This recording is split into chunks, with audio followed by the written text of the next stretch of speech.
Okay, we'll call this special council meeting to order. Could I have a mover and a seconder for that resolution? Moved by Coughlin, seconded by Austin. All those in favor? Carried.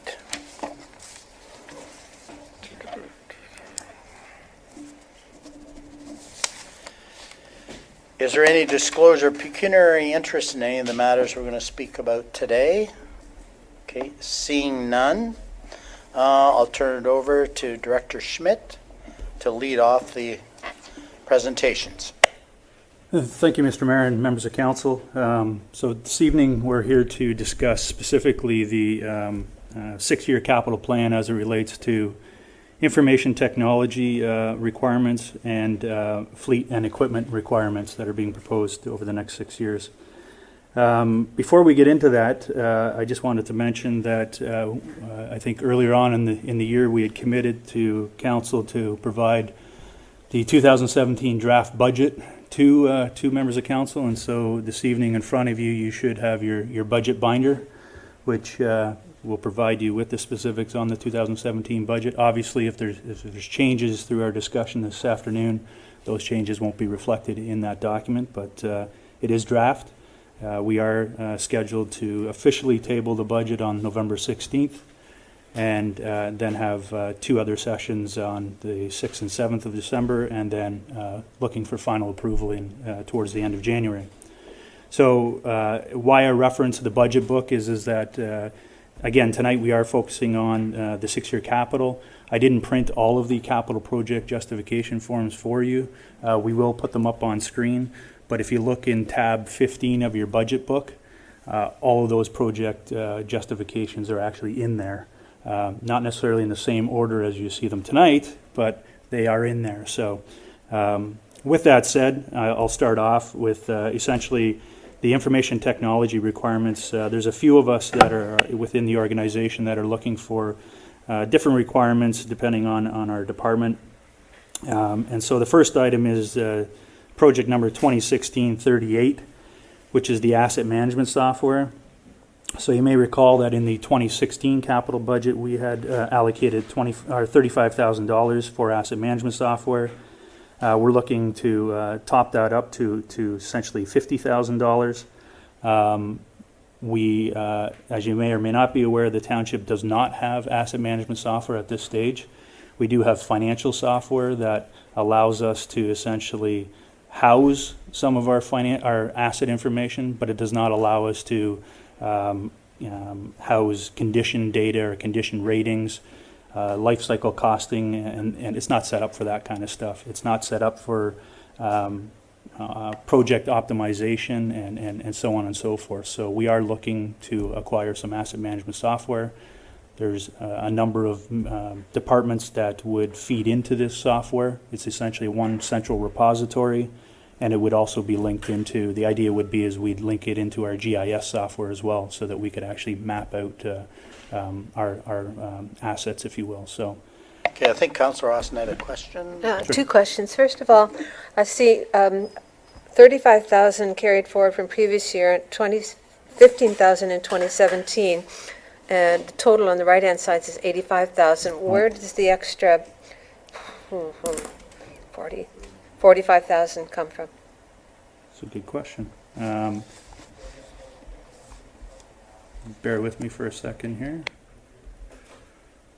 It may just be an error on my side here, my apologies, but it is, the intent is that it's only a $50,000 acquisition. So the 85,000, I think, is a duplication of the 35,000 from 2016. So my apologies. It is only 50,000. So that would affect the bottom line, total information, probably in a similar 498,000 at the top bottom. It would probably affect that as well. I'll do some quick math on that. Correct. Yeah. Correct. My other question is it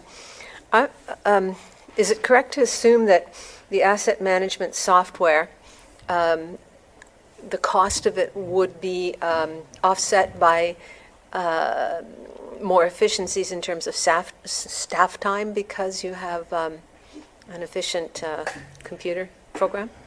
Essentially, today we don't have any software, and so a lot of us are managing our assets separately, so there is no one central repository for it. So to answer your question, yes, the idea would be is to provide a central repository. It would make things a little more, much more efficient than what we have today. And obviously, with the requirements that asset management is going to be likely provincially mandated, we need to start thinking about moving forward with this. So. Okay, thank you. Yeah, and there is a little more detail on the justification report, kind of some of the reasoning, and on your justification report, the total is correct. Okay. So the next item is, sorry, was there any other questions? Any questions on the asset management software?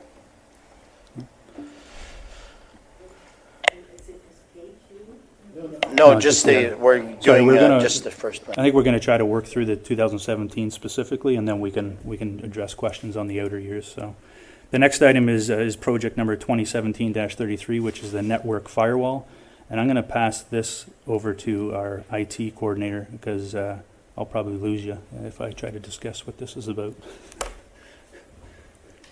Thank you, Jeff. So for the network firewall is basically our gatekeeper into our entire network. It's the front line of defense.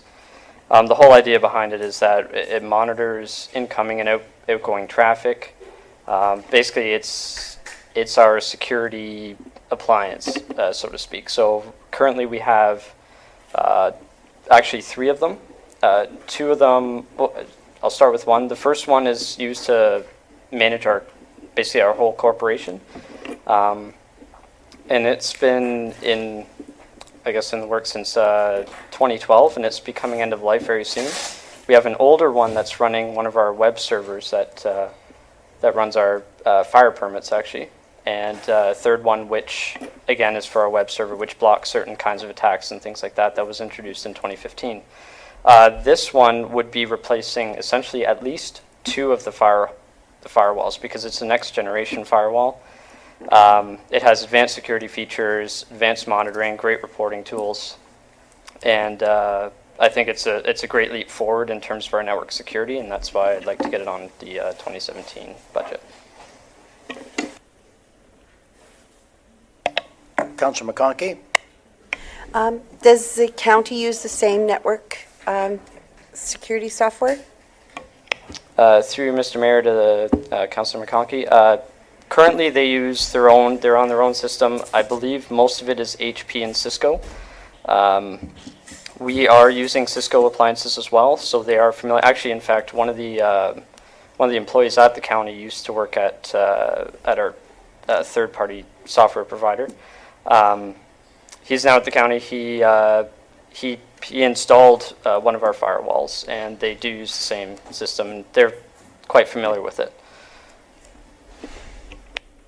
Where I was going with that question was more if the county, I like to see consistency and pricing, being able to benefit from pricing from consistency in that. So, when I know that the mayor and the deputy mayor are there at the county, if you can sort of have the same type of firewall protection that you're having at the county at this level, then we also have everybody's familiar with the tools, and I think that then other municipalities should be able to get discounts on software and stuff like that. So I was just wondering if there's anything where we could take any benefit of looking at what they use and doing the same.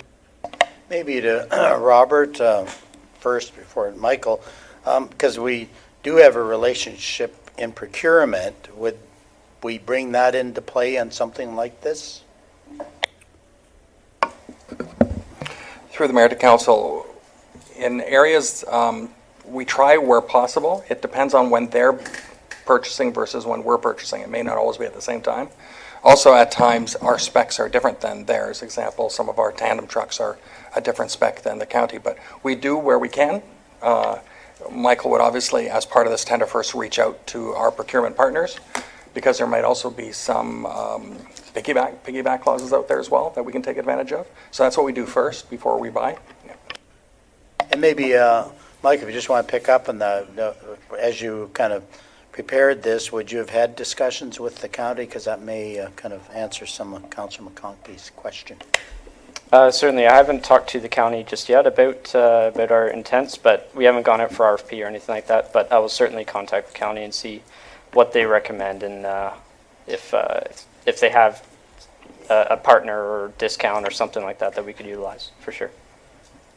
And I can't remember the specific software, but the county's had a big issue. Was it the assets software that basically they have to go in a new direction now? Some years ago? Or just recently, because remember there was a payout for something that wasn't working from a software perspective. Anyway, Agenda. Yeah, I think it was Agenda software, and sometimes it's good to share knowledge, but we might end up with a better solution at the local level than at the higher level. But I think the comments noted. We can reach out to the Georgian Bay Purchasing Cooperative and not just hit the county, but if there's others within that group, we can see what's available. Any other questions on that? No? Okay. So the next project is 2017-34, which is the building department software, and we have our chief building official here, Nick, who can maybe explain a little bit of that request.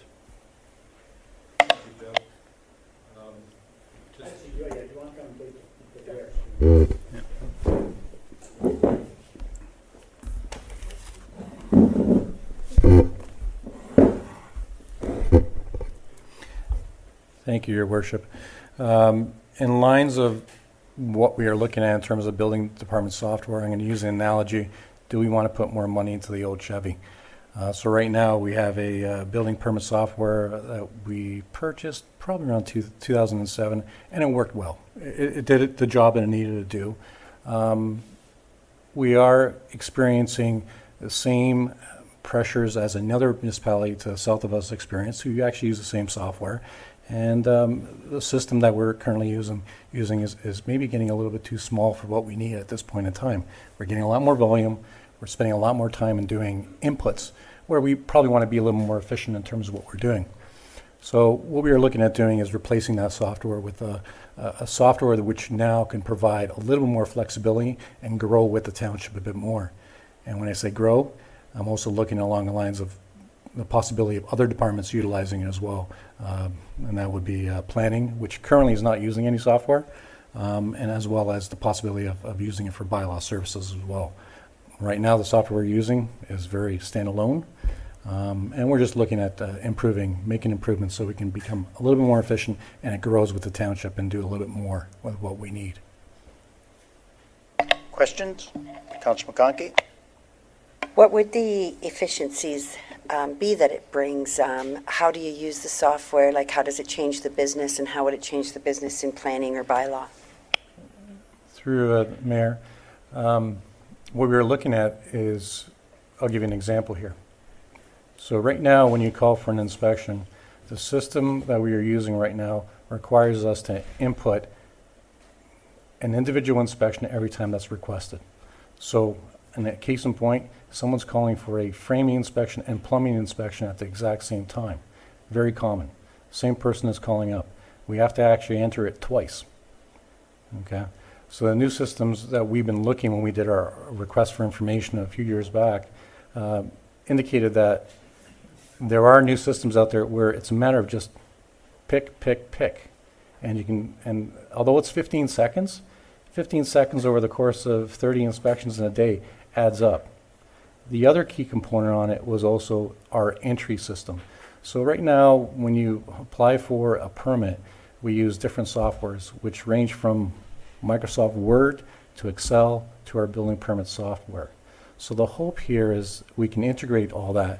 So the number of keystrokes, as simple as that may be, can be reduced. So when we did an analysis last year in terms of how many times we have to enter a civic address into the building department, we were shocked to realize that we're probably looking at putting that civic address in our system about 5 times.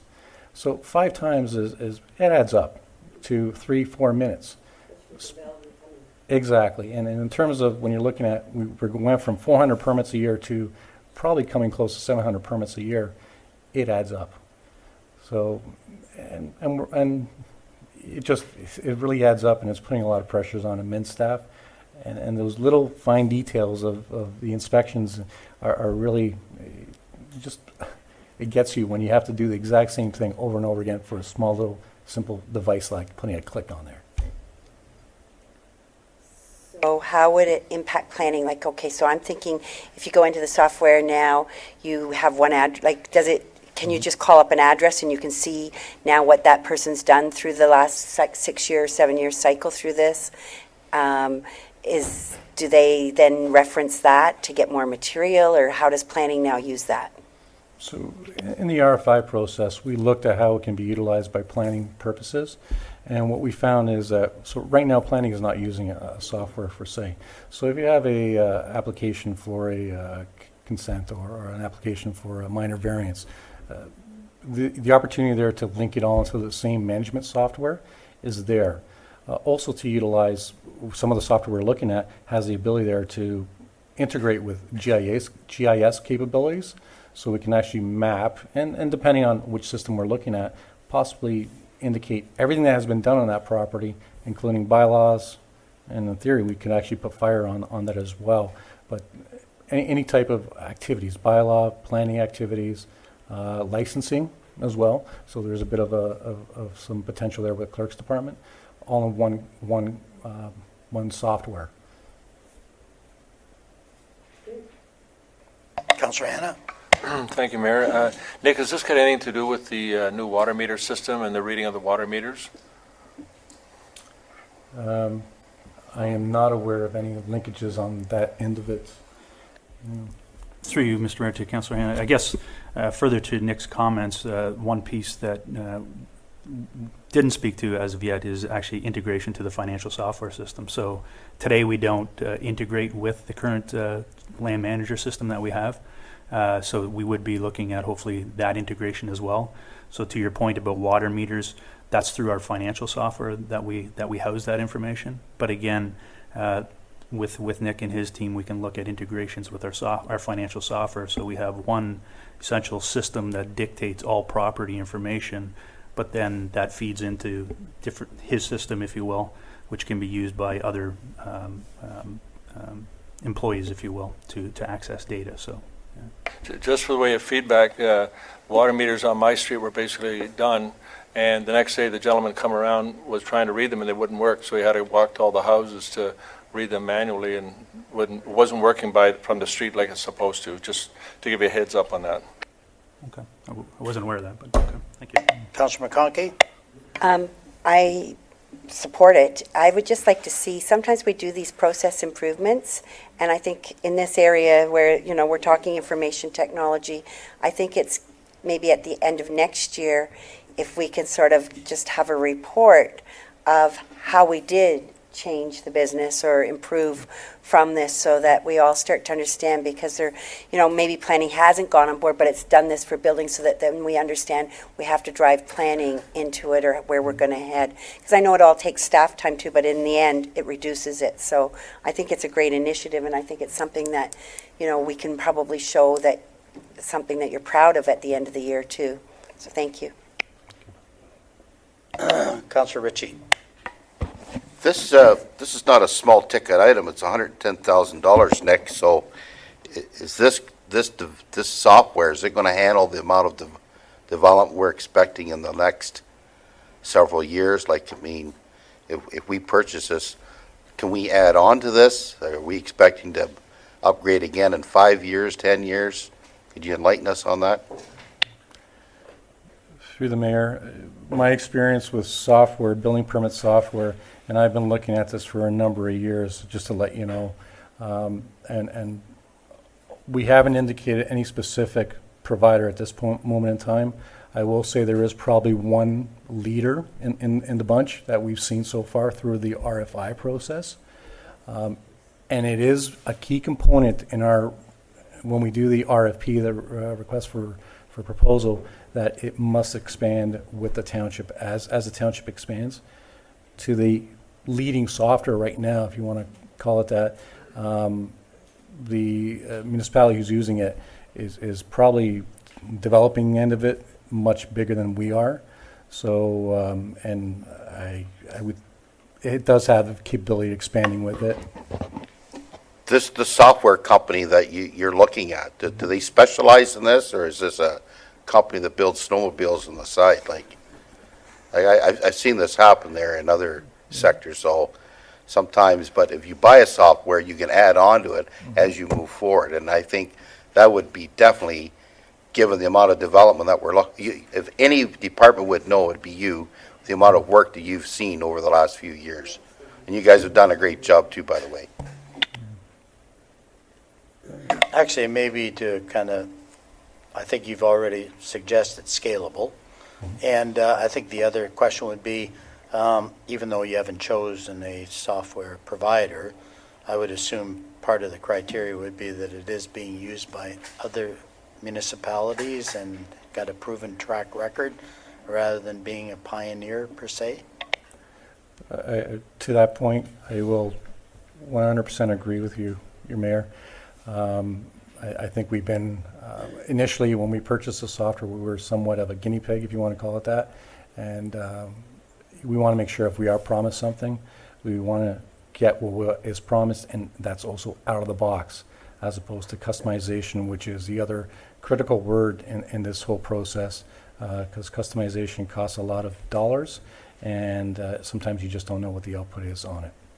And all these are modules. Generally, when you develop it, it's all modules. So if you want the planning component, it's an extra component. The amount that's budgeted there does have a rather robust amount of extras on top of that to include for the extras when we choose or decide to push it out. And I guess, and I know you've emphasized a couple times, Director Schmidt, I think the important thing is the integration from financial reporting aspects, so things don't fall through the crack or get delayed or whatever. And I assume even from a building perspective, since you're using multiple platforms, if you miss one platform, you may find out that something's being delayed unintentionally because that thing in Word or whatever was not complete. So this kind of, I guess, assures that things flow a little more smoothly. Is that correct? That is 100% correct. Okay. Process is Yeah. really critical on this, and anytime we can use checklists as opposed to relying on human nature and the human element to make decisions is always better off. Any other questions on this particular part of it? Okay, on to the next. All right, so the next item we have is the fleet GPS software. So I'm not sure if Michael or Mark wanted to speak to that software. I think council has had some discussions on this previously, but Maybe we'll start with Director Archer. You'd like to speak to the use of GPS and how it would be beneficial to the township? Thank you, Mayor French. So the consideration towards GPS is a helpful tool in a couple of ways, in that we can track our fleet and efficiencies, but we can also address some liability issues that the industry has mandated us with, I guess, with respect to provincial legislation in particular. And the minimum maintenance standards require a vehicle to respond to an event in the winter, for instance, and within a certain time frame, and to ensure safety of the roadway. So the GPS system does allow you to track the vehicle. It does allow you to add on to the tracking system, the plow up, plow down, sander on, sander off, how much sand you applied. And so that's the kind of bonus it has with respect to going to court. The other part of it is we are able to monitor the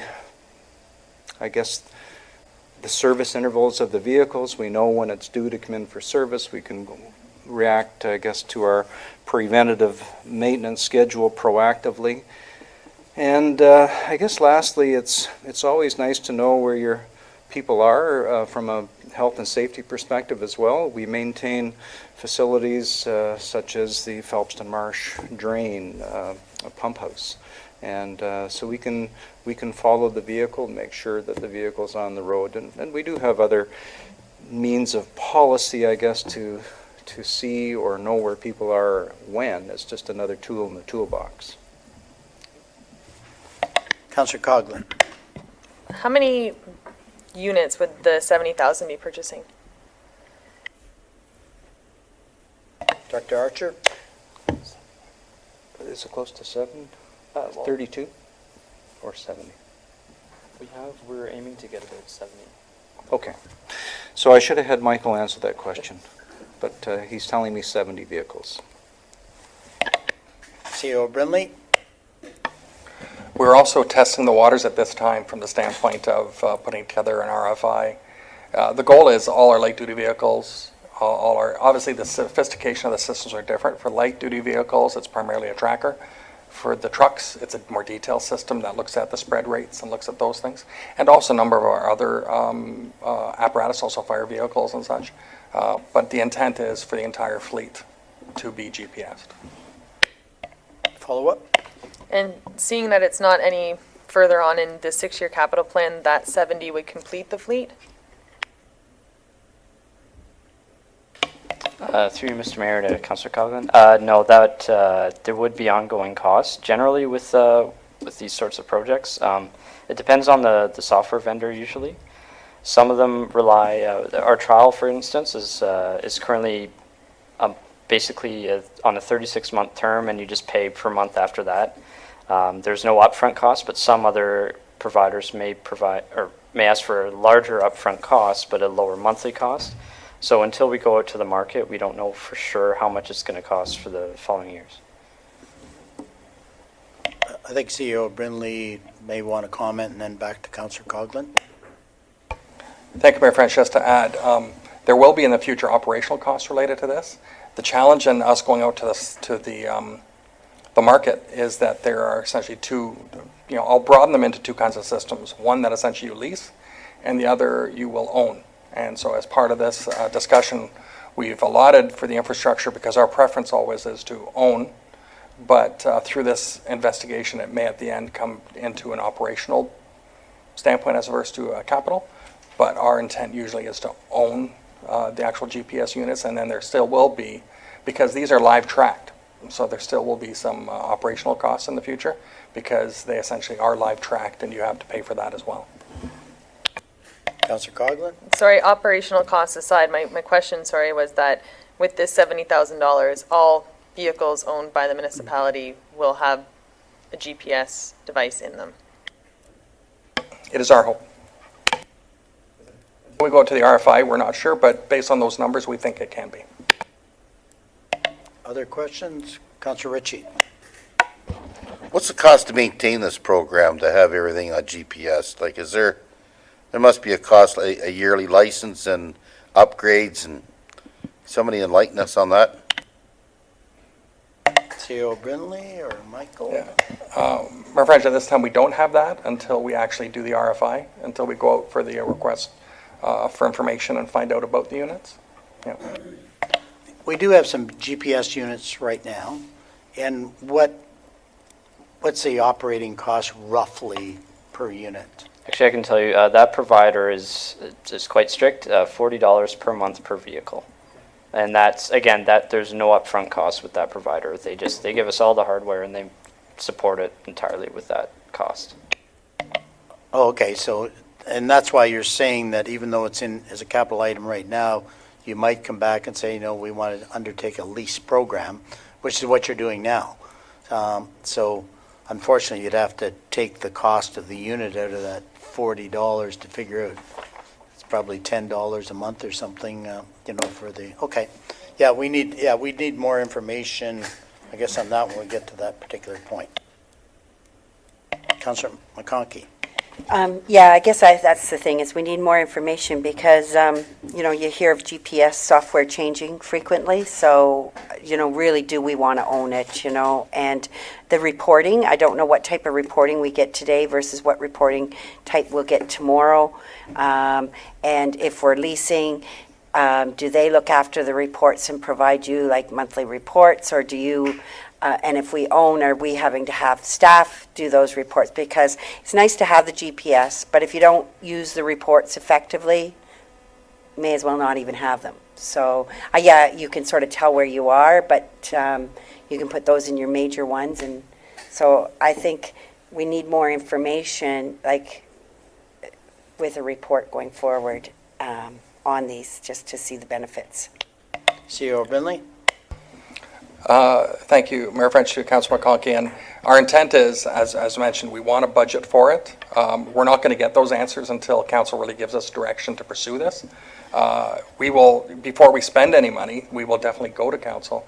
Our pilot project with 4 units right now is actually quite amazing in terms of not only statistics it churns out, but also even detailed mapping that shows everywhere where that vehicle goes in terms of even a map of spring water and what roads, what durations, or how long it takes to get, how long a vehicle sits. It's actually quite robust. The software they have that comes with that is quite amazing. One thing I know, the county, they use it on their plows and other equipment, and it's got them out of some liability issues when someone said, hasn't been plowed for 2 days. Those kind of comments, and we've had the odd one.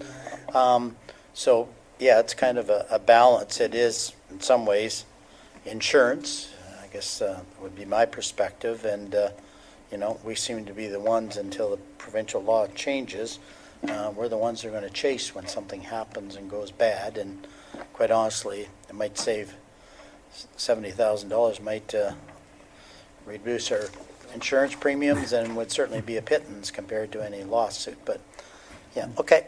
Other questions on this? Okay, on to the next. So the next item is Project 2017-36, and this is budget software. So unlike some of the other requests that you've seen before you tonight, this is actually, if we were to entertain this, essentially we would be going with a specific vendor.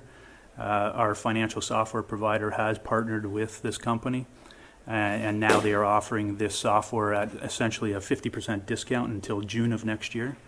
It's essentially a $75,000 to $80,000 product. This is a product that I've been following since 2005 when I was with the City of Barrie. Questic is the company.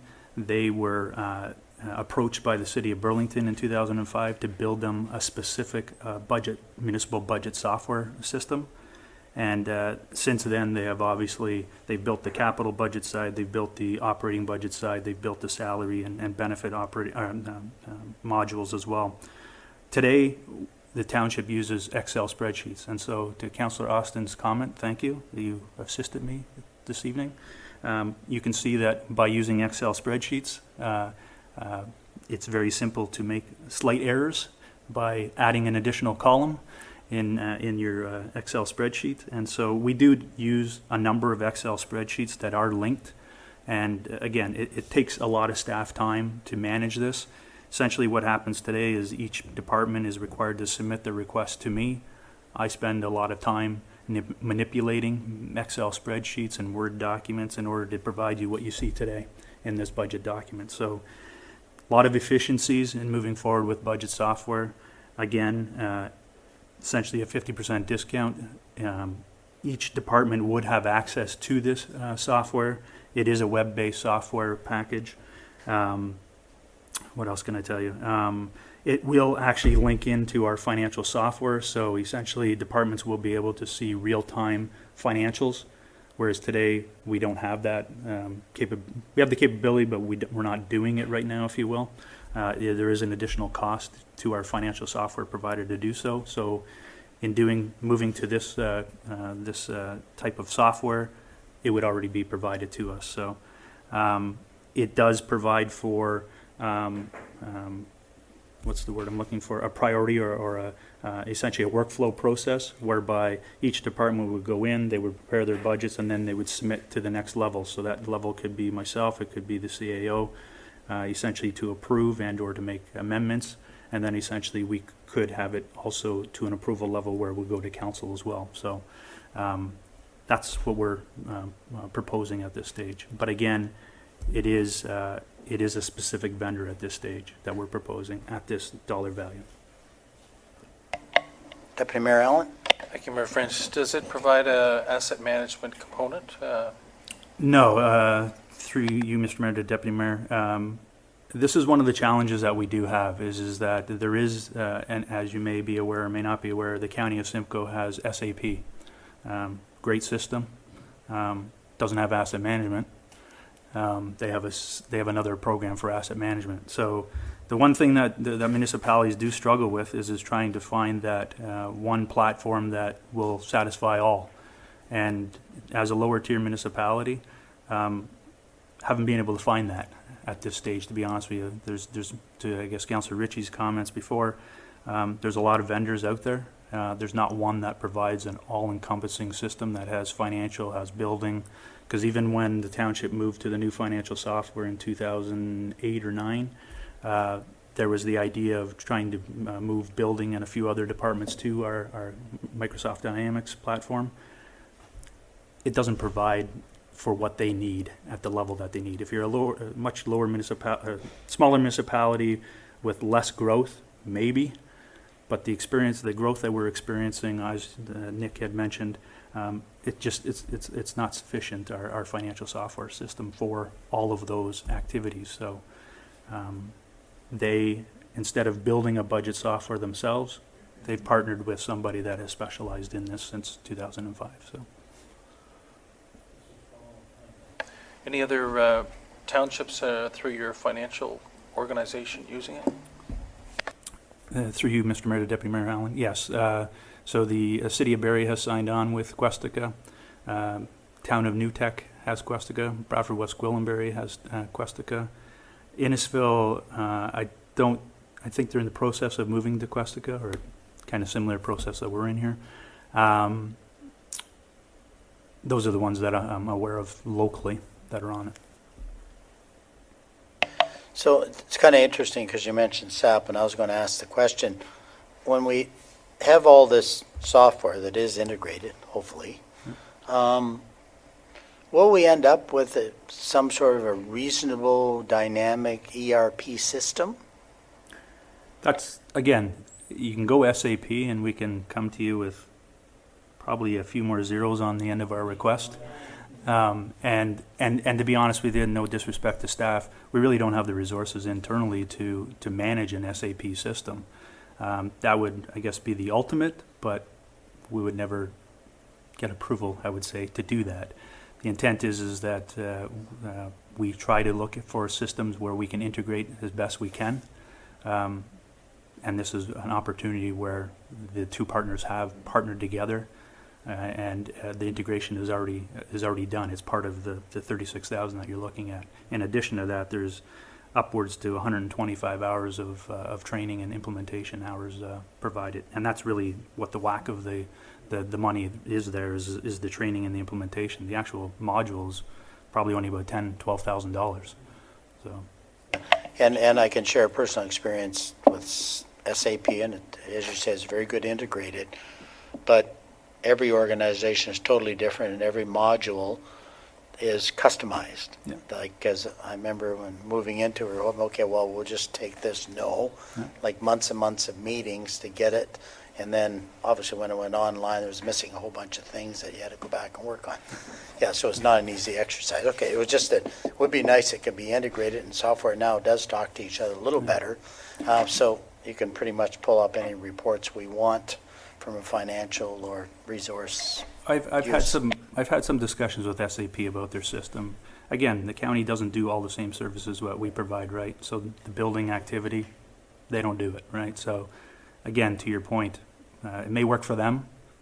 Haven't necessarily seen it work at a lower tier at this stage. So. Councillor Coghlan? Is there a reason for the 50% discount other than them trying to get a better client base? Like there's, Well, essentially what they've done is because it's their marketing of the package, if you will. So Questica on their own was not necessarily, I guess, getting the sales that they thought they were going to get. Now they've partnered with a municipal financial software provider who is Diamond Solutions, and they are a Microsoft certified partner. So they can sell Microsoft Dynamics GP, which is our financial software, and they've partnered now with Questica has partnered with Diamond to essentially break into the municipal marketplace. So Actually, that's a good point. So basically, we use Diamond now, so, Diamond would still be Okay, Diamond yeah. would provide support for this, okay. not And- Questica. And we know there's no integration problem with that because they're working together. Exactly. Okay, good. Any other questions on that? Okay, Any questions? Okay. So essentially, the other items that are on here are projects that are in the outer years. Michael, if you wanted to touch very highly on some of those maybe, or if council had specific questions on those, then we could deal with them at this time. Thanks, Jeff. So the first item, 2018-26, would be our server replacements. So servers, as you may or may not know, they run all of our applications, databases, so our building software, our finance software, all that is run on our servers, including all of our basically IT maintenance stuff and all that. So the servers are the hardware that runs all that, the processors and all that.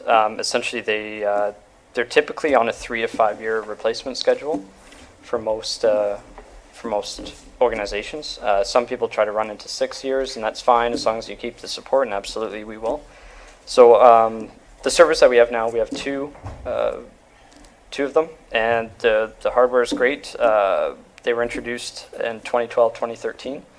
I believe the previous IT coordinator did one year and one the next, just to offload some of the budget and to just configure one at a time. And they're running quite well. Last year we actually had to replace the motherboard twice on one of them and a power supply. Luckily it was all included because we have the full support. It was same day support. They had someone here within a few hours. Got that replaced. But so I thought, well, by 2018 they're starting to run end of life.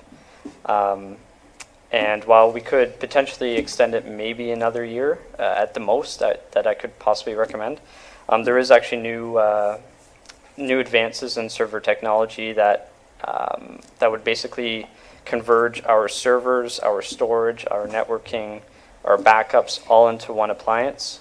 So that technology is out. It's been proven to be quite useful. We have our third-party provider. I've actually sort of convinced them that it's the way to go, and they're right on board. They're really happy with what those companies showed them. So I'm hoping by 2018 that we can maybe jump on that bandwagon, because it could potentially save a lot of capital costs in the future. Yeah, so that's the servers. Councillor Hanna? Mike, we do have backup storage in case the server went down, do we not?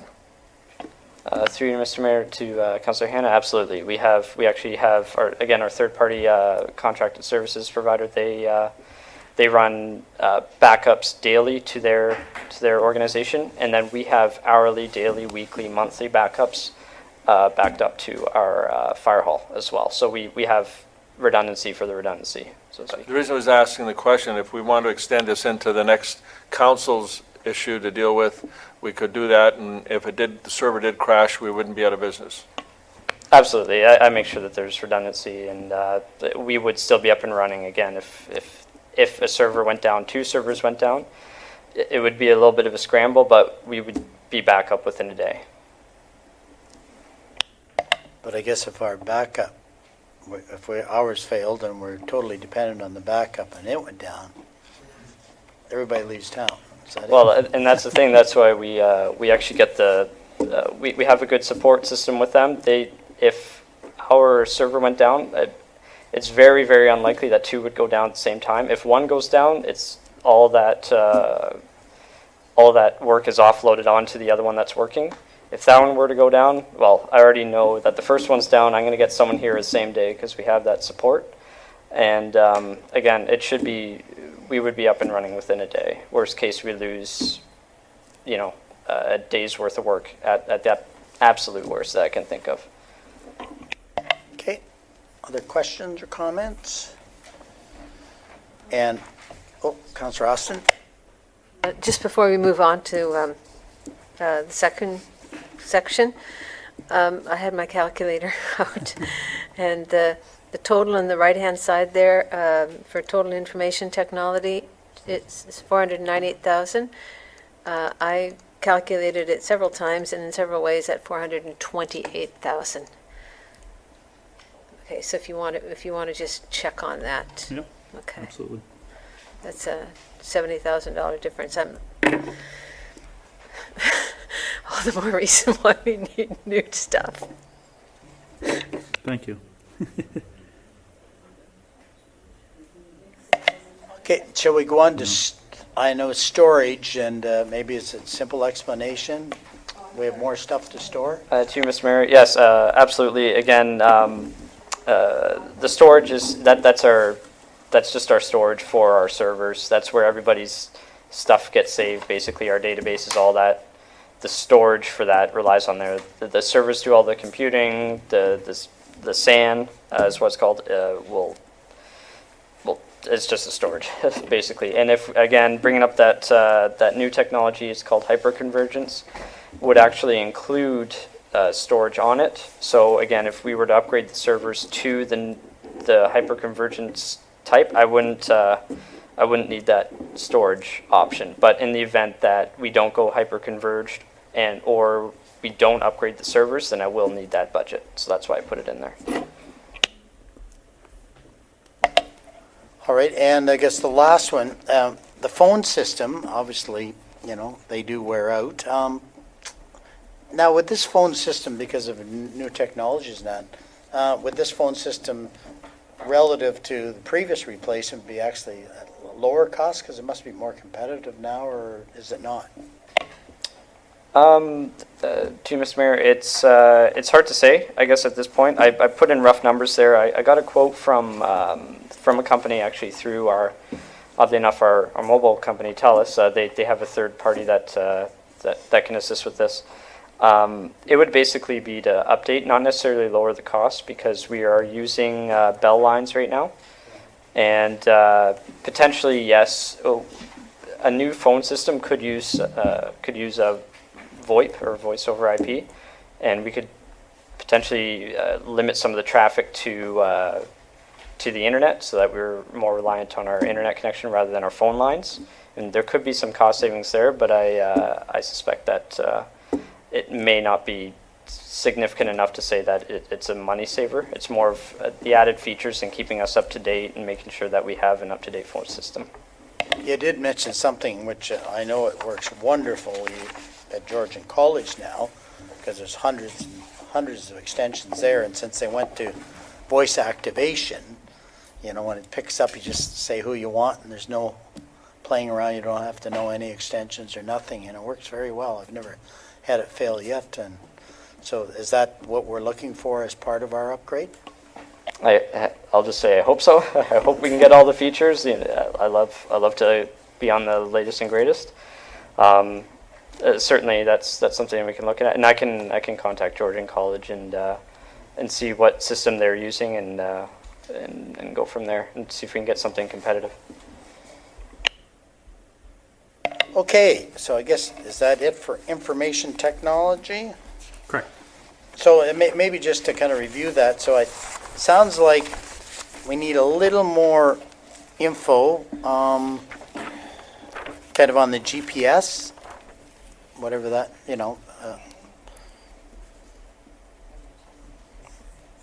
yeah, okay. Yep, sorry, Deputy Mayor Allen. French. Have we sorted out everything in this council chambers with respect to the audio and the visual? Has it all been rectified and up to speed, including all the mics down that table? And if not, then I don't see anything in here with respect to that. Through Mr. Mayor to the Deputy Mayor. Absolutely, we've fixed the last mic on the table here. We have 3 new speakers up top. We also, you may be aware that our streaming capabilities are much better now because, or the audio is much better because it's linked directly into our system now. We're sort of doing an incremental upgrade system at this time. We're doing little bits at a time. I found a third party that seems to be doing, they seem to be very cost effective and they do good work. That's why it hasn't really come to council yet because they've been so cost effective and they've done such good work. We're just doing little upgrades here and there just to get us to the point where we can do a full refresh at some point. Certainly, it is something we could consider in the 6-year capital plan. It's just that with the changes that we've brought to the table so far, it seems like things are working well with this company, and they've been able to work around our budget limitations. And so, unless the council wants to proceed with a whole retrofit. No, that's Yeah. excellent.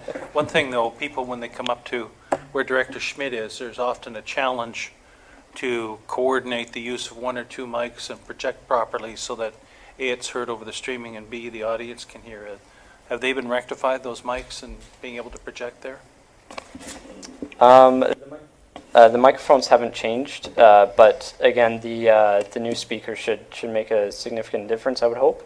If there are still complaints about it, I'd certainly love to hear about it, and we can adjust from there. Councillor Hanna. If it didn't cost too much, we get this blind fix. It's been broken for a couple of years, and I'm kind of embarrassed when people come in here and they see this. It's like, I won't decide what it reminds me of. We can look into that for sure. Yeah, we'll turn that over to Director Belcourt. He's in charge of buildings. Okay. So, sorry. If we flip the page, we no. Oh, sorry. Councillor Austin. I'm still finding some additional errors. Down in the bottom half of this first page, funding sources, under reserves, there are 3 figures, 128,000, 46,000, 98,000, and they do not total 307,000. It's 272. Yeah, again, there's more columns being added, carrying forward. Again, From where? they're hidden columns that are from 2016. So they're Okay. grabbing the 2016 figures as well. So it's the user. It's the user. I'll admit it's the user. It's me. Okay, so the total down at the bottom there, 498,000. Yeah. So it is. I'll admit it's $428,000 is the gross expenditures, and the gross revenues are $428,000 Okay. as well. All right, thank you. Okay, so if we turn the page to fleet and equipment, the first item is so we've broken this down into the various departments. So the first area is Public Works, and the first project is the 2017-03. 2017 project, that is 2017-03, and it's the anti-icing unit. Sorry, am I reading that right? It's the trailer, sorry, it's the trailer, it's the next one down, 2017-04. So 2017-04, which is the trailer, for $25,000. So maybe I'll hand things over to Mark, and Mark can walk you through the Public Works projects. Director Archer. Thank you, Mayor French and Director Schmidt. So 2017-04, the 07, and 2018-03 are now 2017 proposed projects.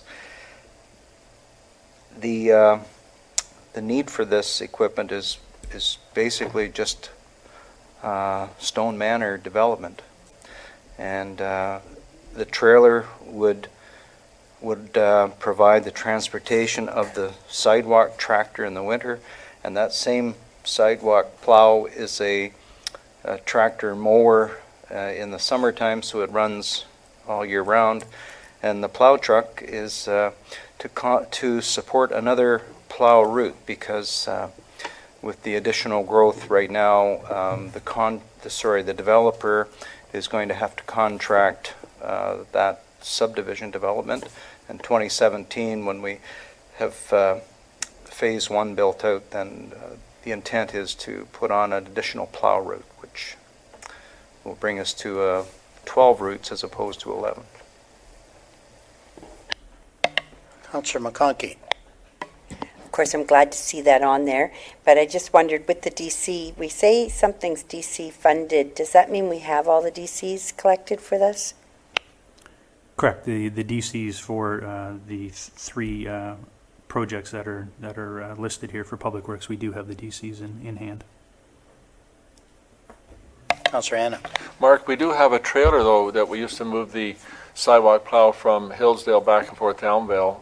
Would that not still be able to accommodate going down there as well, or would it be in a conflict of time? Director Archer. Through Mayor French to Councillor Hanna, the best answer might come from Director Belcourt in that regard. Thank you, Mr. Archer. Through the Councillor Hanna, it would be a conflict in time because all the units would be going in different directions all at the same point in the morning. So there'd be, once they're called out, there'll be 3 units going in 3 different directions. Okay, thank you, because I do recall that the plow was being driven from Elmvale to Hillsdale, not being trailered. And I think Perry would remember that. I think it was the manufacturer, somebody was here and was suggesting we shouldn't do that. So I guess we are back trailering it. I'm just looking for clarification. Director Belcourt. That is correct. We are trailering the unit now versus roading it. I have a question. How big of a trailer is that? How many ton? It would be a 7-ton trailer. That sounds, to me, like an exorbitant amount of money for a trailer.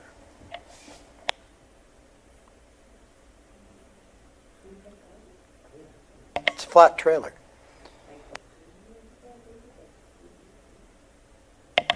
Okay. Director Belcourt? Just trying to recall what the previous trailers we bought are. I believe they were 7-ton, but I know they were up and around the $20,000 mark, the last one we bought, because there's some customization that's required too to the ramps along with that. So it is not just a standard trailer cost. I know like the last one we just purchased, which is a smaller unit, it was $10,000, but this one I know we paid in around $20,000 the last time. Councillor Ritchie, I think you had a comment? Yes, I did. In regards to the plow, the utility or the sidewalk plow, you can drive them, but you got to change the tires on them. We had rib implement. They need utility tires. There's a difference there.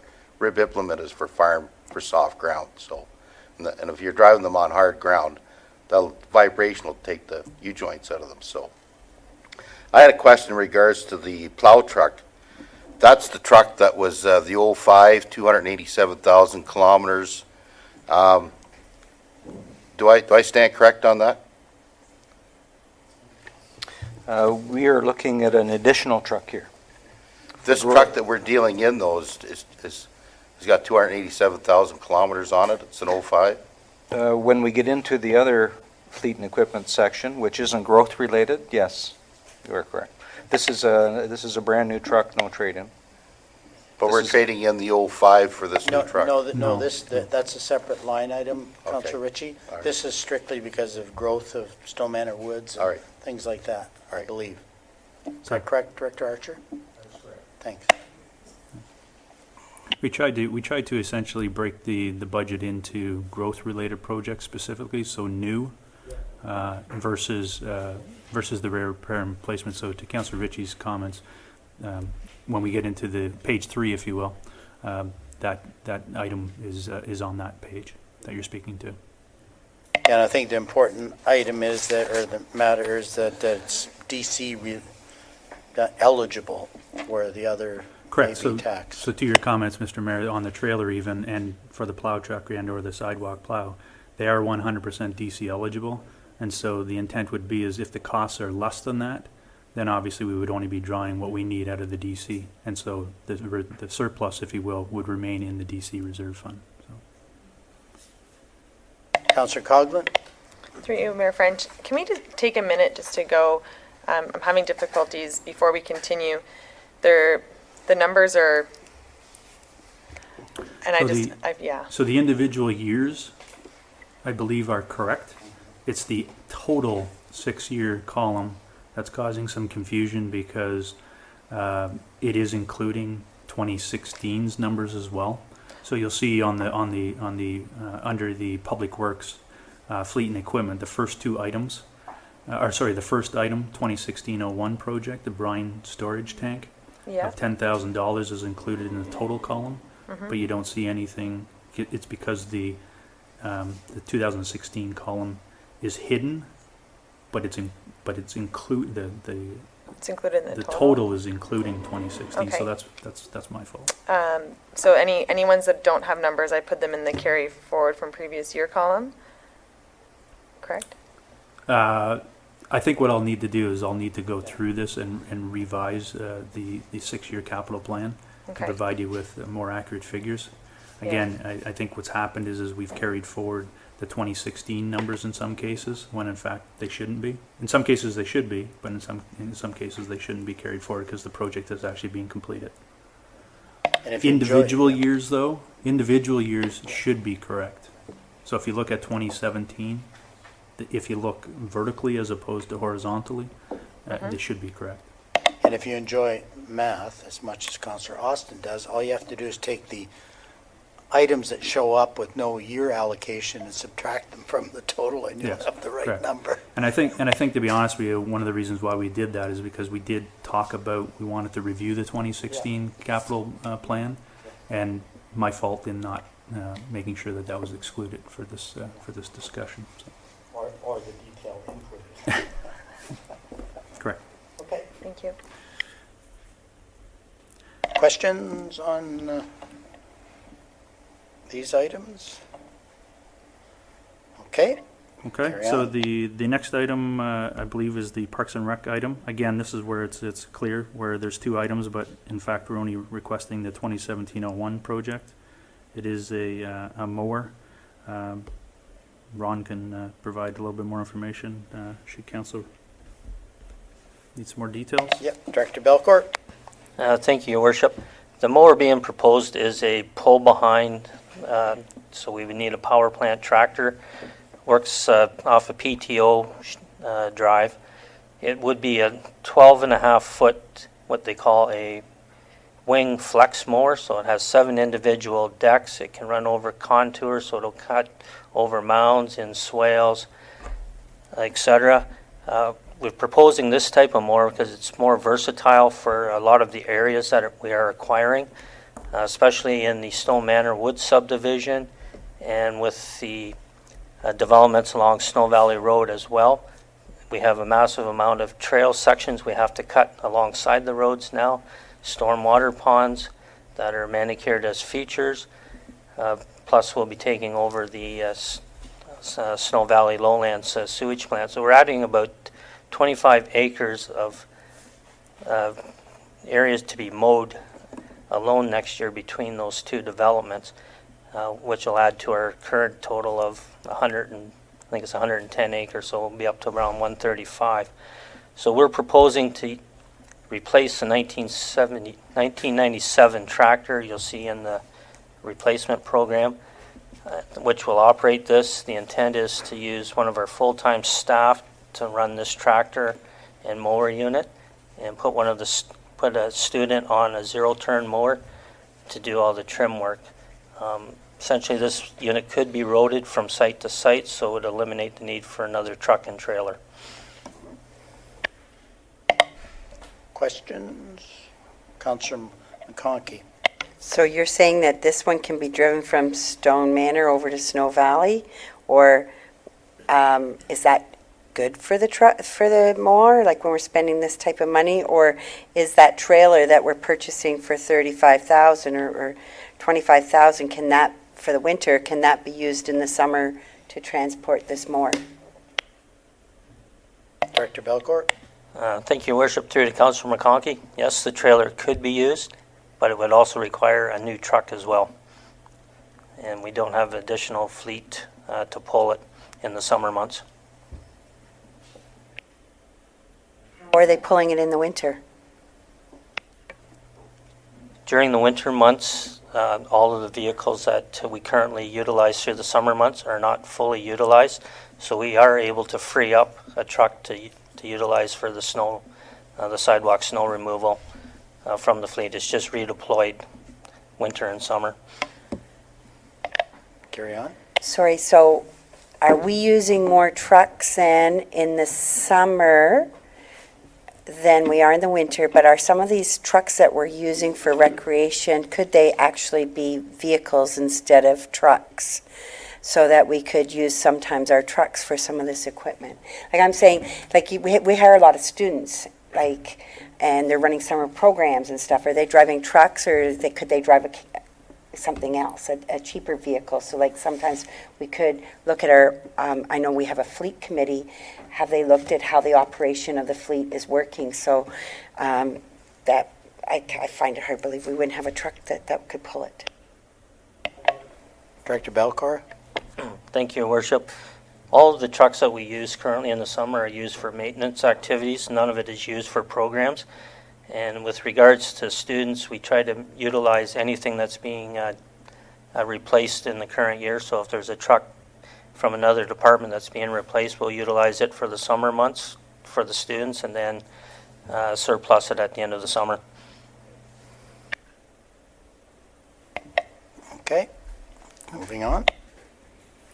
Okay, so the next items that we have is for fire. There's 3 items out in 2019 and 2021.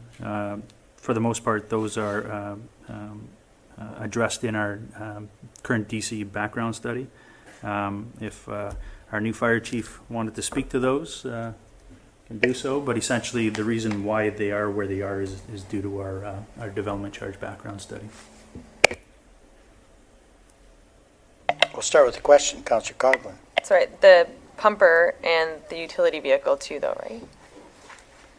So again, those 2 items, the pumper edition was actually purchased this year, and Okay. we're taking possession last week or soon.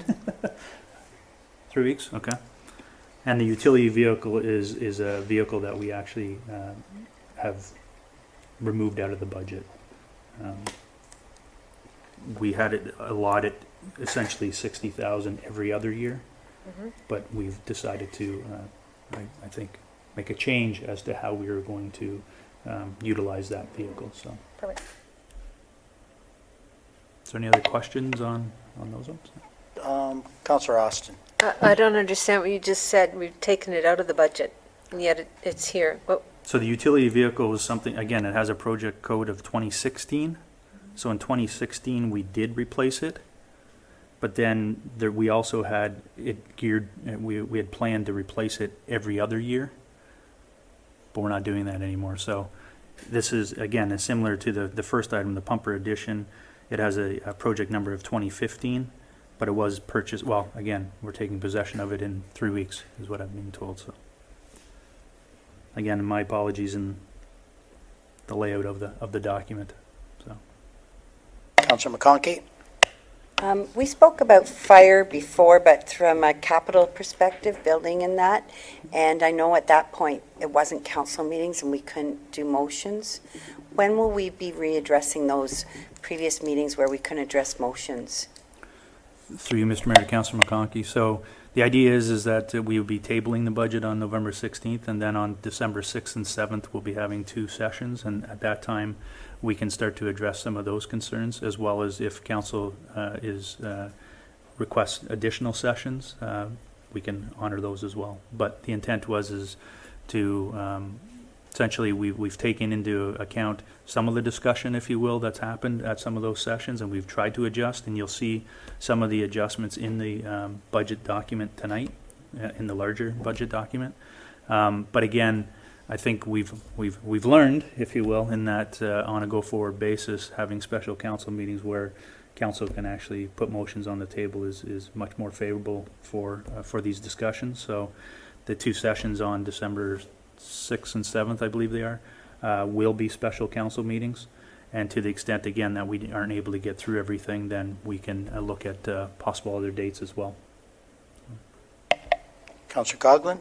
And just on fire, with the possibility of the OPF MMF facility that's coming, that could potentially be coming, is it going to require any additional, I just know when they had the nursing home put into Penetang, they had to buy an aerial truck. I just want to make sure that with this proposed addition to Springwater, we can look at offsetting that. Director Gavay, do you want to maybe comment on that? Maybe you've not had discussions, but it's probably a very valid point. Are we going to need some special suppression equipment when the kind of materials management facility and the OPF, if they are built on Horseshoe Valley Road, and you're gathering lots of material and there's potential for a large fire? And for anybody who's been around here for a while, there was a major fire years ago at a transfer facility on Bertram Drive, and I think it was very challenging for our fire services at that time. But if nothing else, it may be appropriate to have a discussion if we're going to need special equipment that maybe they're going to have to pay for, I think is a direction that Councillor Coghlan is going in. So any comments? I welcome them. Thank you, Your Worship. I haven't been brought up to speed with those projects. To be honest, it's the first time I'm hearing about them. But to be perfectly honest, as far as transfer stations are concerned, they are a target fire hazard. They're difficult to put out when they do start, and nobody really wants them in their backyard, to be perfectly honest. I'm sorry, can you repeat that? Nobody really wants one in their backyard because when they do burn, they're extremely difficult to put out. They require days to put out in some cases. Anyway, I guess I really don't know enough about Springwater's desires, but I know from a firefighting perspective they come with some significant challenges. And just if I may, at some stage, I would like to talk about the fleet plan, because I did actually find an error in the master fire plan yesterday. So we may need to make some other changes to that before we commit to 6 years. Thank you. Any follow-up? Or? Oh, CEO Brentley. Thank you, Mayor French. I'd also want to mention that, assuming this project would move forward, a few things. One is through the circulation of the development applications. Our fire chief will be actively involved in looking at requirements. But at the same time, in the future, once again, should it move forward, I don't doubt through our building side, there might be some code requirements with respect to sprinklering and other things as well that would help us on the firefighting front. Okay, carry on. Okay, so if we turn to the final page here, page 3, and so now we're actually speaking about the repair and replacement projects for fleet. So under Public Works, if you scroll down to project number 2017-01, which is the replace wheeled excavator, it was originally scheduled for 2017, but we've deferred that to 2018. Sorry.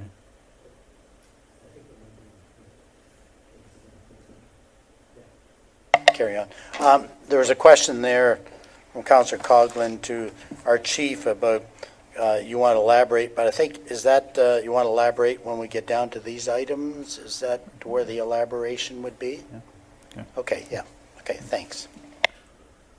So again, the wheeled excavator was planned for 2017, but we have deferred it to 2018. With the next project is 2017-02, which is the replace number 8 tandem, the 2005, which I believe is the item that Councillor Ritchie was speaking about earlier. So these are public works related projects. I will pass things over to Director Archer to provide for some further information. Carry on, Director Archer. Thank you, Mayor French. The current asset management plan identifies life cycles of our vehicles, and I think in particular with respect to tandem trucks, it might even call it a 7-year cycle right now. Director Schmidt might be able to confirm that, but at the end of the day, we now have a truck that is 10 years old, and it is recommended to be replaced. Councillor Ritchie. That truck, under your asset management plan, says one thing, yet, for the number of kilometers that truck has, it's less than 300,000 kilometers. I find that not to be a lot of kilometers for a dump truck or a snowplow truck. And if there's, what it's worth to keep us, like, can we use that in the summertime and use it as a spare truck and keep it without having to buy another new one, and bring forward the wheel excavator where we could use it out in the rural areas with that saw blade on it there to cut back brush. The wheel excavator has a lot of hours on it.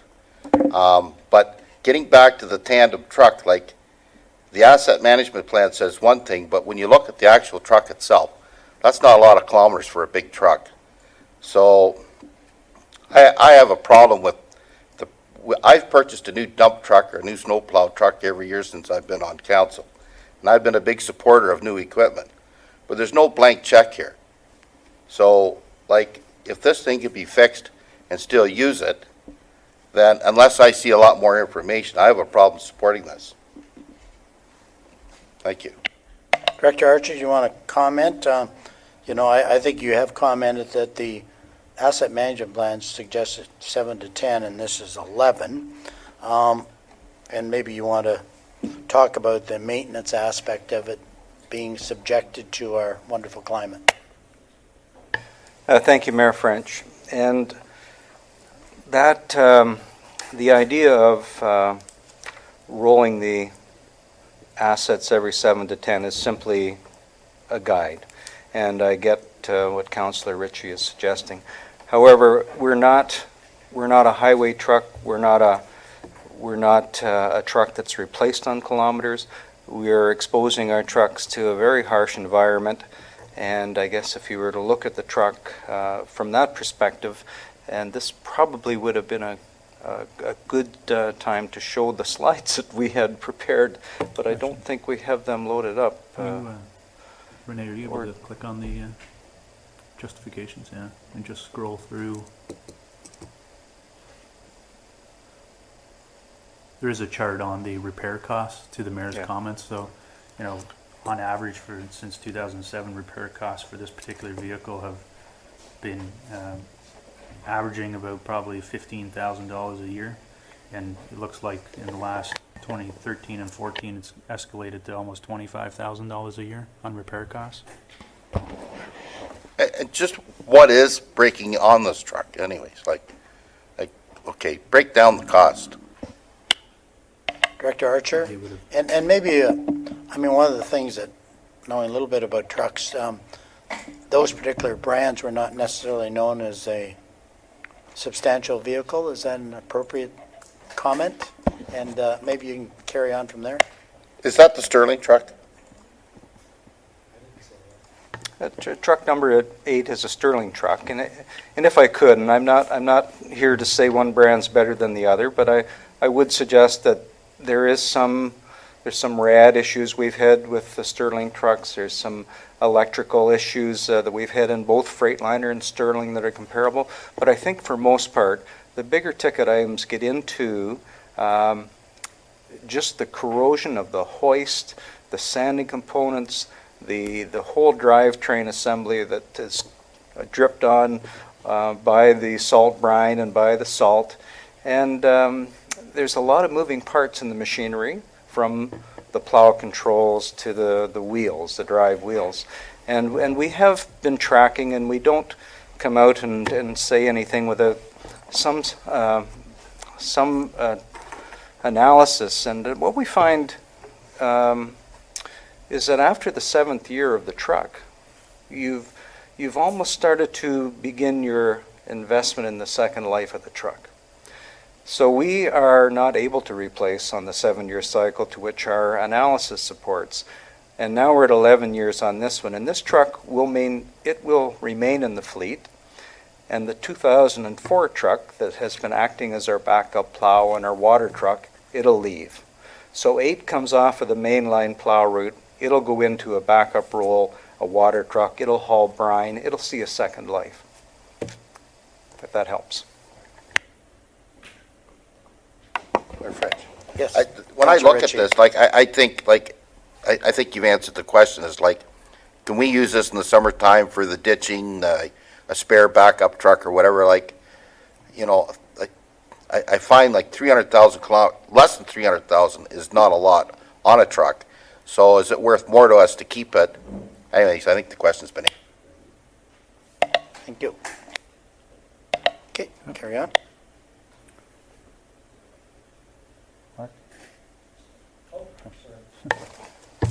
Sleep at the switch here.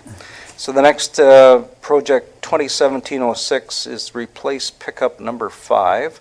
So truck number 5 is a 2006 pickup truck with approximately 230,000 kilometers, I believe. I should know that because I drive it the most. And the truck is proposed to be replaced with a new pickup truck. And that new pickup truck would go into the supervisor's role, and the supervisor's truck, which is newer than 2006, would come into the 2005 duty. So that's a little confusing, but that's how we try to second life our vehicles, and the supervisor's going to put on more miles and needs more dependability than the truck 5 requirement, which serves basically a purpose here for our department. And is that the Dodge truck out here slowly disintegrating too? The two-toned brown and white truck, yes, that's correct. Okay. Any question? So Mark, did you want to just touch on the other replacing the tandems? I think you talked a little bit about essentially really based on our asset management plan, essentially trying to replace one on an annual basis, if you will, based on our life cycle. But you want to speak a little bit more to that? Or does that cover it? I think I've touched on all the meat and potatoes there. Yeah, I think Director Smith, where you're Just the other going is, years. instead of basically, because we have more than, how many heavy vehicles do we have? 10, 12? Okay, so if we were doing them on the 7-year cycle, we'd be doing 2 in certain years, and right now we're pretty much trying to pace it out to 1 a year, and that's how we're getting to the 10 Correct. and 11 year. So over 10 years, you're saving the cost of 2 trucks. Yeah, essentially that's what Yeah. you see in the outer years. Why you're seeing essentially 1 every year is to your point, Mr. Mayor. Okay. Any other questions for Public Works? All right, for Parks and Recreation, if we scoot down to 2017-09, the first project for 2017 is the replace tractor, which is a 1997, and it's a $60,000 investment. So I'll pass things over to Director Belcourt. Thank you, Director Schmidt. As I referenced before with the discussion on the wide area flux mower, it would be proposed we would need a larger tractor than the 25-horse 1997 tractor. The 1997 is at the end of its life. It's pretty much can't do any more than rototill playgrounds at this point. Its power factor is right down to almost 0. You know, it is going on 20 years old. It was used for several years as a sidewalk machine, which shortened its life considerably, trying to plow through the heavy snow in the winter months. Again, the pictures aren't here to show it, but the thing is in tough condition. You'll notice if you saw the pictures, the oil and stuff leaking underneath it on a constant basis. And we've actually just limited its use to primarily maintaining playgrounds or other small projects because it's just not capable of providing us with what we need. And what we're proposing to replace it with is similar to the other unit that we have, which would be in around the 50 horse range, which would be substantial, more than enough to run the wide area flex mower, and also provide us with assistance to run other attachments that we have for maintaining the turf fields, being that the overseeder, top dresser, etc. Any questions on that? Okay.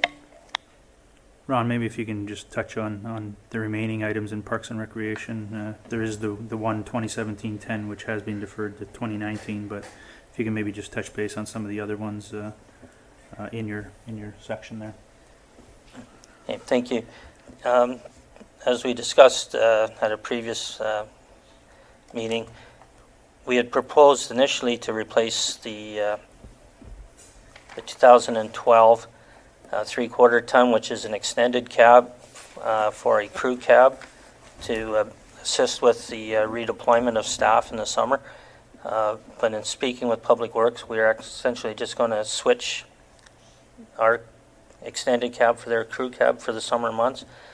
Hence, we were able to defer replacement of that truck until 2019 now. So we'll be able to get another year out of it. And similar to the rest of the items, similar to Public Works, they're on a replacement schedule based on their life expectancy and what we've experienced over the past 20 years.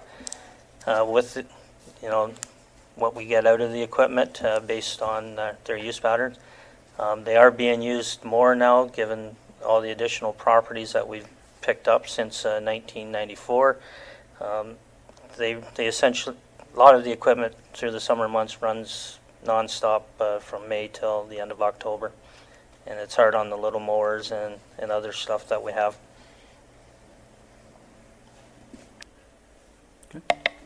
Let's go to, Councillor Ritchie. Mayor French through to Ron. The 2-ton, is that a 1-ton truck you mean, or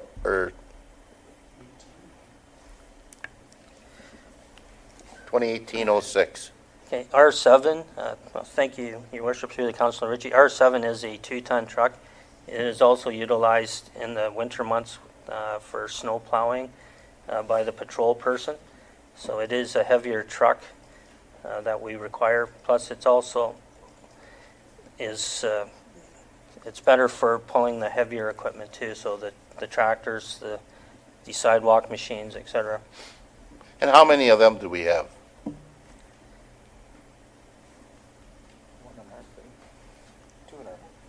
Okay, Public Works have 2 and Parks and Rec have 2. The reason why I'm bringing this up, Mayor French, I know Councillor McConkey had spoken earlier about the trucks. Anyways, I'm going to call it a 1-ton truck, but anyways, it could be a heavy 1 or a 2, but I find these trucks to be a very good utility vehicle.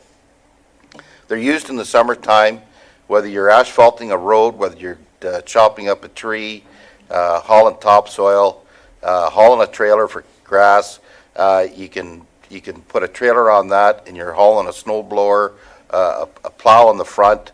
These things are very versatile, very utilized, and I think they've done a great job here as far as implementing them into the township. So I support these 100%. I think they're well used and they work very well.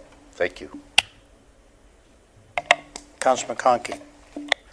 I have a bigger sort of picture question. When I look at it all, I see R&T, and once I start into 2019, I see it all coming from taxation. Then I look at Parks and Rec, and I look at the capital projects funded from growth related, and primarily funded from debt. And then I just noticed that our $300,000 for our feasibility study has been pushed out another year. I don't believe we need to spend $300,000, but I believe in 2017 we need a staff report or a study to really look at how are we going to move forward with Parks and Recs. There is a need with the development that's happening, but how are we going to get there in a more cost-effective way if it's just talking about taxation and debt? Like, I think that we have to start to look at the partnerships and a different approach to funding, because when I look at that, we can't afford what we want in the future, but I think we do have creative ways we can make it happen, and I'd like, if it costs a consultant or what it costs, like, I don't want 300,000, but I'd be willing to spend some type of money next year to look at some consultation as to how we can effectively fund for our Parks and Rec organization, because it looks like that's going to be the burden on our taxpayers, but it's also a need of our taxpayers. So we have to be creative in the way we're going to fund for it. I guess I'm not sure if CEO really wants to pipe in. I think there's a couple different issues when it comes to major capital projects. I totally agree. But on our ongoing replacement, it always comes out of the tax dollar, unfortunately, and hopefully we can spread it out enough that we're not taking on unusual debt and unusual surprises. We could probably sell advertising in all of our kind of vehicles and that kind of thing and bring in some revenues, but there probably is some creative approaches that we need to take. Director Schmidt. Thank you, Mr. Mayor. So essentially, the fleet, the replacement of fleet, we're somewhat handcuffed in the sense that we can't use development charges for replacement. And so typically, if the vehicle needs to be replaced, we haven't put money aside in reserves, then if we need to replace, our only option is taxation. When you speak about the debt, the level of debt for the municipal buildings, which is not really part of tonight's discussion, but with that said, you may recall that the CAO and myself are having discussions with the Midhurst Landowners Group to see whether or not there's opportunities there to get into a partnership, if you will, whereby, or an arrangement whereby some funding could be happening up front from them, and hence relieving some of the pressures on the township. The reason why it's as debt in the budget is simply because I'm trying to tell you we don't have the money today to do this. And so if council really wants to move forward with these projects and we're unsuccessful with looking at other funding opportunities, your only other option is debt, or just don't do it. So that's the rationale for why it's being debt funded in the budget at this stage. So, Councilor McConkey. Okay, so I understand that with going forward, we have to go taxation, so that means that we have nothing in reserves. But we're also using the fire reserves to fund for Parks and Recs and Public Works, that addition, which is supposed to be paid back. So I need to see the plan of how we're going to get that reserve money to pay back fire. So, Director Schmidt. it might be worthwhile for Councilor McConkey and myself to have a one-on-one after this and just talk about the differences between DCs and the reserves, just so that we can clarify, if you're okay with that. Okay. Okay. So if there's no more questions for Parks and Recreation, if we move on to fire, and I believe our new fire chief wanted to have a discussion about fleet, and so here's your platform. Thank you, Director Schmidt, and to Council. If we look at 2017-11, that's basically a master fire plan, a recommended replacement of Rescue 59. Rescue 59 was a Mack cab over which the township purchased from the city of Mississauga, and basically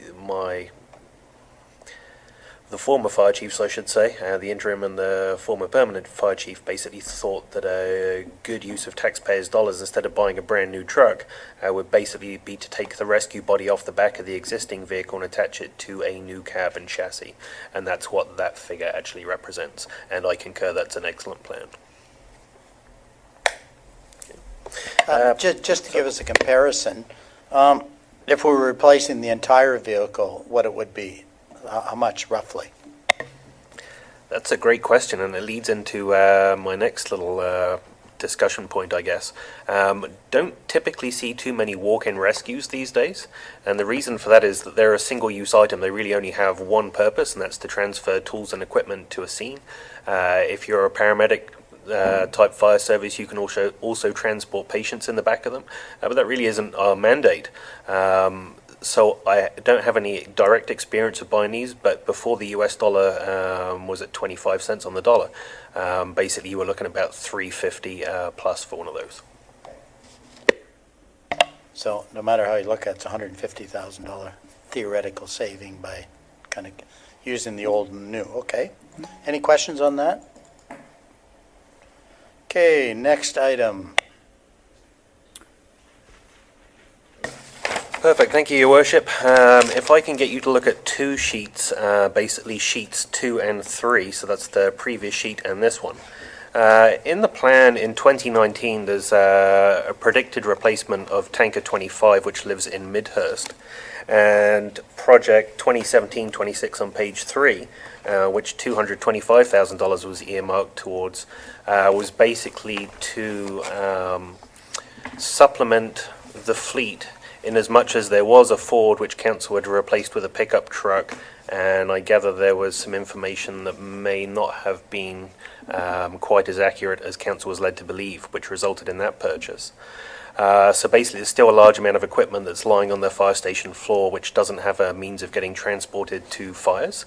So the interim fire chief's plan was basically to build another one of these walk-in rescue trucks, but the amount allotted wouldn't be sufficient for that based on our previous conversation at around $350,000. So really looking at the longer term plan, and I'm going to read a little bit from my laptop so I don't get tripping over my words, but basically what I ask you to do is to consider tying the two purchases together, the 2019 pumper tanker replacement and the rescue truck. And the reason for this is that $300,000 would only really buy you a straight tanker, so basically a cab and chassis that transports 5 firefighters and a quantity of water. By doing that, because it's not an attack pumper, which the current Tanker 25 is, it's probably going to result in your taxpayers actually paying higher premiums. So it makes more sense, instead of buying two vehicles or walk-in rescue that only does one thing, and buying a tanker truck which will likely result in higher insurance premiums, you're better off buying a pumper tanker / rescue, and that's really the best bang for your buck. While it would cost you the same as both of those two amounts added up, what it would do when you look at building your new fire station, if that's the route you choose to go down in 2021, is going to save you about $225,000 in building costs based on 750 square feet, which is a recommended size of an apparatus bay. And obviously on top of that $225,000, it's going to save you heating and maintenance costs on the new fire station. And I'm just going to defer to Director Schmidt just to ask how much of that would actually be DC eligible, because I do see a pumper rescue truck in 2021 for Centre Vespra being 100% eligible.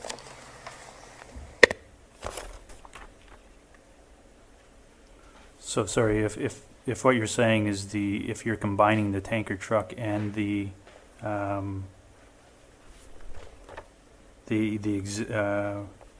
rescue vehicle, is that what you're suggesting?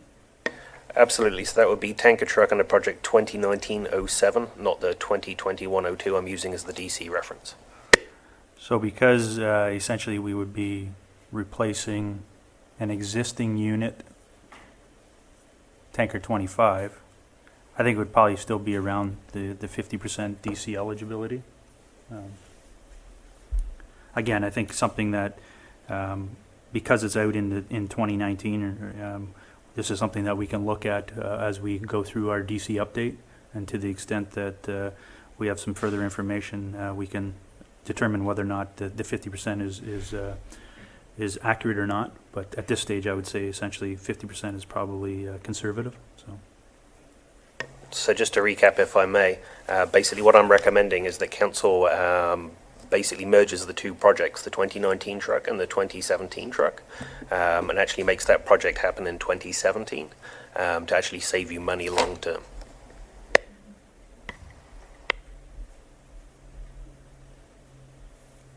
Councillor Coghlan. Understanding that when our trucks, we move them from the larger areas to the smaller areas near end of life. So if we're taking two vehicles and combining it into one, does that prevent us from adding a new life to like the Hillsdale or a smaller haul? Actually, no. It's an excellent question, though. Basically, when Pump 22, the replacement of that truck, which is scheduled to happen in 3 weeks, basically that was adding a vehicle to the fleet. And I've been looking at our response numbers, and to be perfectly honest with you, while it would be nice to have an additional truck, we actually have sufficient vehicles within our fleet at this time that it's not going to impact us adversely down the road. Councillor Coghlan? And then, so for clarification, to change the tanker into a pumper tanker, that doesn't affect our pumper accreditation for the municipality? Actually, no, it would improve it. Basically, what I would propose as a new truck would actually hold more water than the existing Tank 25.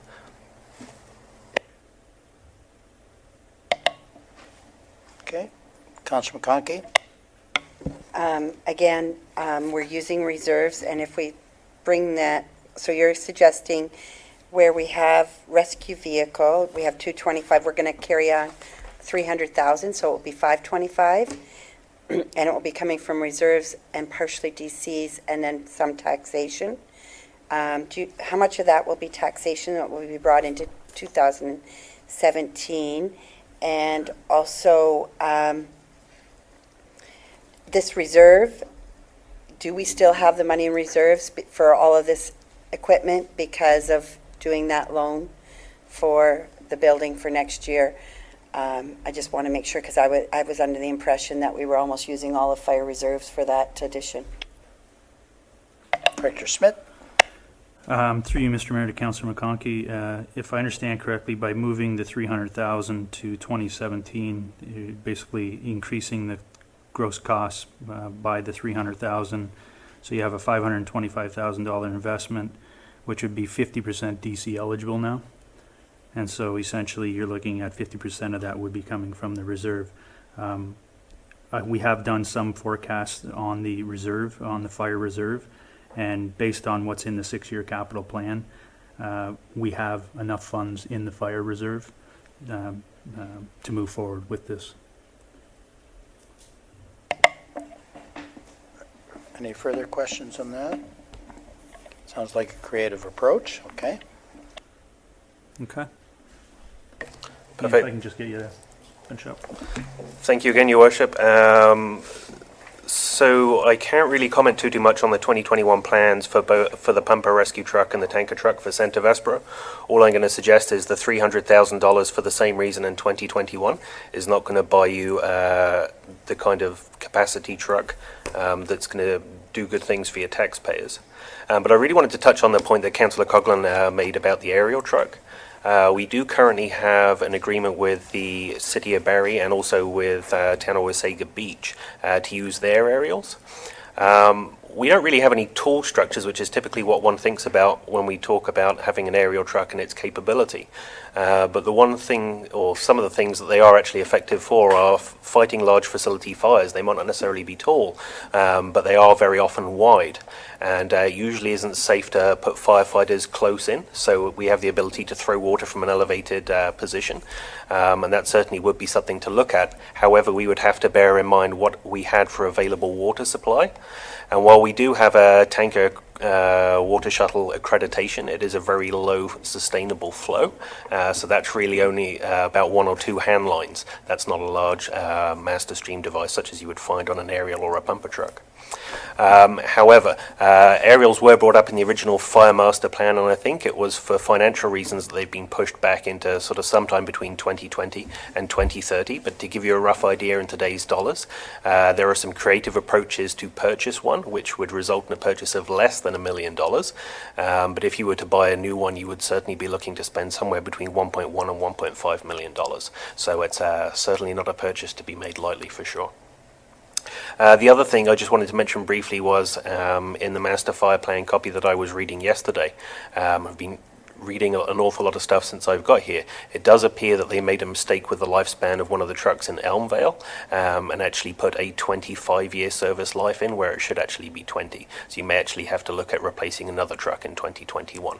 But if you don't build the Centre Vespero station, obviously you have money set aside there that you could use instead. Okay. Thank you. Okay, and I think we'll try and finish this up if we can, and we may start our council meeting a little later, just so people have a breather. So on to the next. And we'll focus on the 2017, on the, I guess, in the fire, you've talked about kind of refurbishing, rescue, the 4x4 pickup, and I guess the off-road vehicle. Thank you, Your Worship. So the township was very fortunate through an offhanded comment to the county's paramedic service a few years ago. They just joked about acquiring their ATV, and the paramedics actually dropped off the pink slip the very next morning. So this vehicle, I believe, was used in the town of Wasaga Beach as a lifeguard vehicle across the sands. And we've certainly used it for a few years. However, it is getting to the end of its lifespan, and my predecessors have recommended that council give due consideration to replacing that with a side-by-side, which can tow its own trailer, the one that it would be transported to in the event of an emergency. We do unfortunately have some incidents off-road, coupled with wildland firefighting, and I do concur with their recommendation to replace it. However, my only concern is that the dollar figure associated with it is really a top-end vehicle. So if council has the money, that would be great. I'm sure the firefighters could certainly utilise that money to good effect, but I think you may be able to shave about $5,000 off of it. So yeah, but basically, you are going in the route of a side-by-side, but it would be a four-wheel drive, obviously, because you're off-road use. Absolutely, Your Worship. Any questions on that? I think we talked about that a few times. So I guess the last item, or actually will go up, is the 4x4 pickup. Thank you, Your Worship. So this leads on to a discussion that the Mayor, the CEO, and myself had with the County Warden.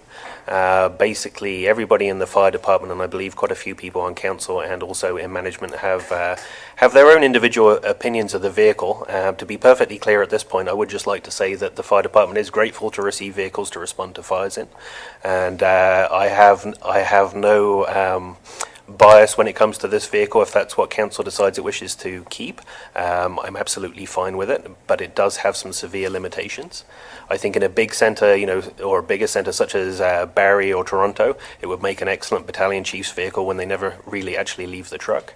But the trouble is we service a predominantly rural setting, and especially in the winter months we have a lot of hose and cylinders to send back to the fire station.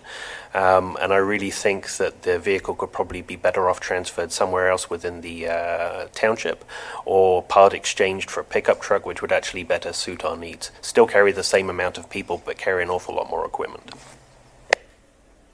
And of course, this would be similar to, I noticed our interim chief, that's what he operated, and I think his deputy chief also has one, and I've now kind of noticed other fire departments, that seems to be a more useful vehicle. Is that correct, Councillor Hanna?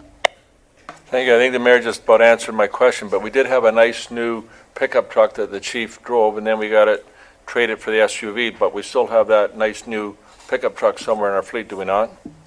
Absolutely, Councillor Hanna, you're 100% correct. Basically, the intent is with that we have a Ford Expedition, which is, again, contentious for the same reason, that's based out of Station 3, that is nearing the end of its life.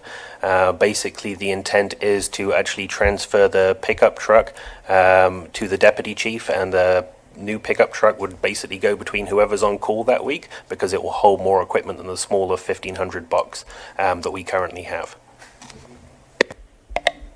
Any other questions? Good. Well, thank you for all those answers. Anything else? Director Schmidt, I think we covered. The only other one is the building and bylaw sections, and again, these are based on asset management life cycles, and so again, we're simply trying to follow that schedule of replacement. Actually, multi-passenger vehicle, just thinking of it, and maybe there's been some discussion, that wonderful Interceptor that we do have, would that be a large enough vehicle to fit that need? So through you, Mr. Mayor, I believe the Interceptor, and correct me if I'm wrong, Fire Chief and Director Archer, I believe that there was discussion about, we originally had a utility vehicle in Public Works. We have removed that now with the idea that if council approves the purchase of the 4x4 pickup for the fire, that existing vehicle would be moved to Public Works and hence not have to purchase the utility vehicle. Is that correct? Okay, that makes sense. We're not ending up with an extra vehicle. That's the important thing. Okay. Okay. Is that it? That's it from my end. Okay, well, thank you, Director Schmidt. The one thing I do want to comment, the exercise we're using for this budget, I think, is quite useful. Did I miss somebody? Councillor Hanna, sorry. Just before we get away, I just wondered if the Director of Finance could, we got some big ticket items on this here tonight. How does that compare to 2016? Are we spending more in 2017 than we did in 2016 for comparable items, given that there's some big, as I say, ticket items here? Good question, Councillor Hanna. So essentially, the 2016 capital budget was, I believe, just shy of $7.3 million. And this year's capital budget is approximately $10 million.